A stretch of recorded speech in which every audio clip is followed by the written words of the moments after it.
Hey, from the weather bomb cyclone, it's me, Jason. Welcome you back to the ggNews. And today we've got an interview with a co-founder of Helix Esports in New Jersey, Jack Vandervelde. And we just want to take one opportunity a week to kind of talk to a center owner and talk about what's going on in their center, how they came to be, and their use of ggLeap and ggCircuit. So without further ado, here's the interview. Okay, and with that, we welcome in a co-founder of Helix Esports, Jack Vandervelde. Jack, how you doing today? Hey, thanks for having me. How are you? I'm good. Well, thanks for joining the show.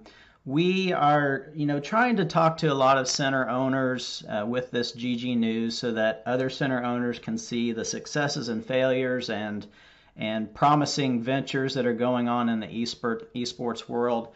And so tell me a little bit about Helix, where you're at, and what's going on out there. Awesome. Yeah, so Helix Esports is based out of North Bergen, New Jersey. It's only about a 10-minute drive from downtown Manhattan. So we pull a lot of people from not just the New Jersey area, but Manhattan as well. We did our soft opening in early December and our kind of official opening about 2 months ago. And so far, we're really excited. We're having a lot of fun. We're in a 110 station LAN center. We currently have 91 computers active with the ability to go as high as 110. We have around 40 PlayStations and 20 Xboxes along with 6 Nintendo Switches. And as you can imagine, the numbers often will fluctuate based on tournaments, birthday parties, events, stuff like that. Sometimes we pull computers to make room for a lounge area. Sometimes we can go a lot of different ways over there. So your business, your esports center, is kind of a family affair. But what sparked your guys' interest in wanting to start an esports center? Well, it's funny you said that because it kind of ties back to the family affair thing. Growing up, my older brother, Murphy, who is one of the other co-founders, one of our favorite things to do is play video games. We loved doing it together. It was one of the only things we could do together without fighting or me having to run away from my brother trying to beat me up. So that was always kind of a great bonding thing we had together. And then he actually moved away to Los Angeles when I was still on the East Coast, and we realized we didn't really ever text and talk on the phone, but we were talking every single night, and that was through video games. So we didn't really have to text. We didn't have to talk on the phone because every night we were playing together. And then we realized, like, growing up, we realized that, like, because of that, gamers want to be social. And where do gamers go to be social? Where I'm from, the Boston area, there's really only one LAN center that I know of, and that's far from my house. So we kind of realized there's this gap in the market in our area. There's no large LAN centers where gamers can go to be social and gamers can go to compete.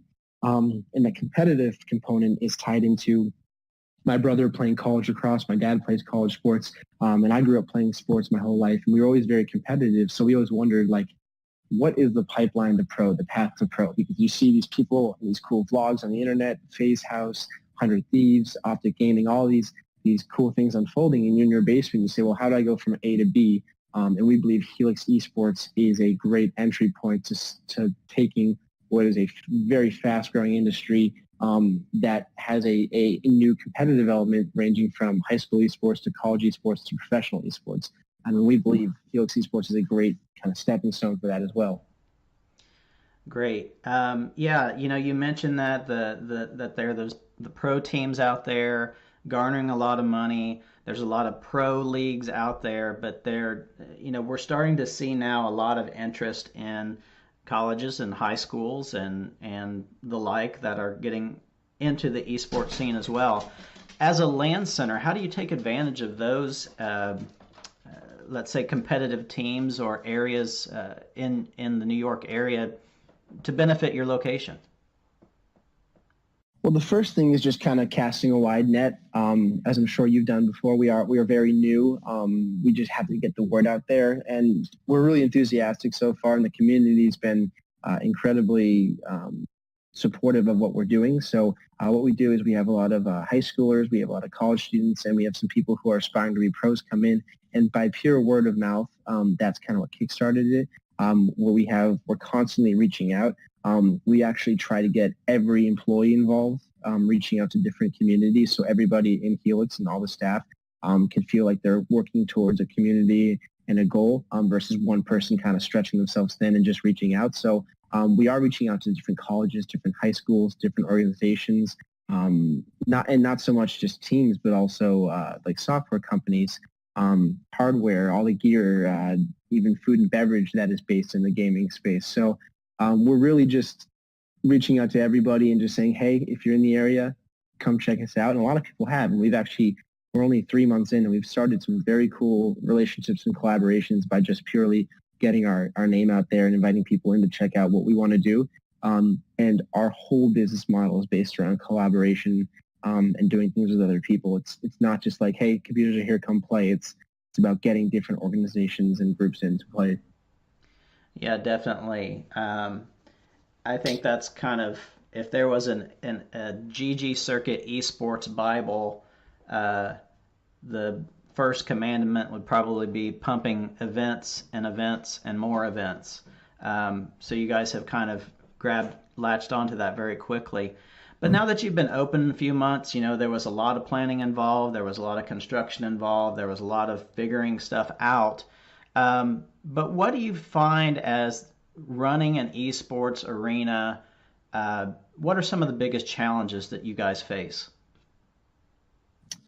From a pure operations standpoint, we're about 6,000 square feet. So when we go to work, you got to keep in mind that there is it's a little at times more similar to like running a restaurant or a cafe would be like. There is of course, the hospitality and the maintenance and cleaning effort of what a lot of other businesses do, tied in with the whole technology thing. So there's definitely a lot of moving parts from when the doors open, whether it's running the software updates, making sure the facility is ready to go. And we're open 7 days a week, at times for 16 hours. So we're always kind of moving and getting things done. But it's a lot of learning. As you just mentioned, like the ggCircuit Bible, there's only really so much we can learn from asking other land center owners and people who have done it in the past, but it's still a relatively new thing to do, especially in this area and this size of a center. So we're learning every single day. And if you looked at what we were doing December 1st versus what we're doing now, so much has changed, but all for the good. And the kind of the same kind of motto still applies, which is really just kind of bringing esports for everybody and having our casual quick play and our competitive tournaments. But in terms of like the operations and back of house, we're still learning. And I bet if we talked in 3 months from now, we'd still have some new things as well. Yeah, you mentioned some of your collaborations, and last week on one of the days we talked about your Overwatch event with NYXL that happened. You've had a handful of successful events at your place.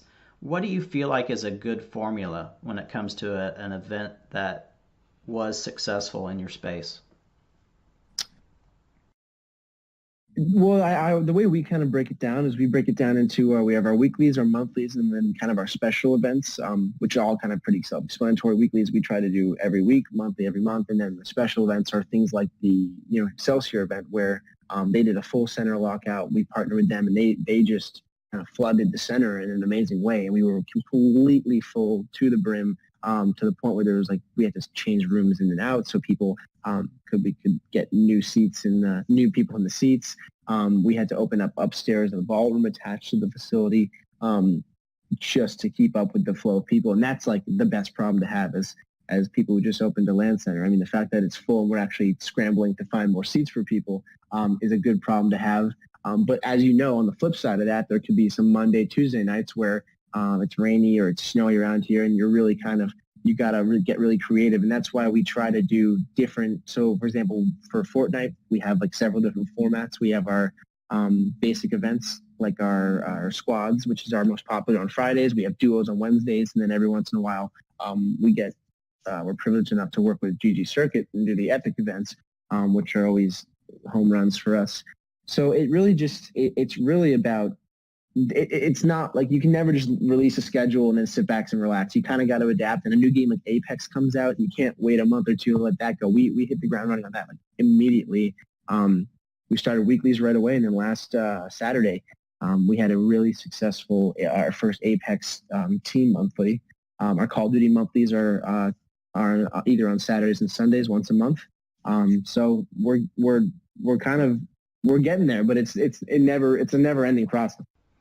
Yeah, that's the one thing I love about the business is that you're always trying to figure out how to get into your customer's head, and you're trying to keep up with all the new stuff that's coming out and how to get butts in the door based on interest. And I like that you're doing weekly and monthly consistent tournaments, and that way they always know that there's going to be others with the same interest at your location, and that's another important thing to do.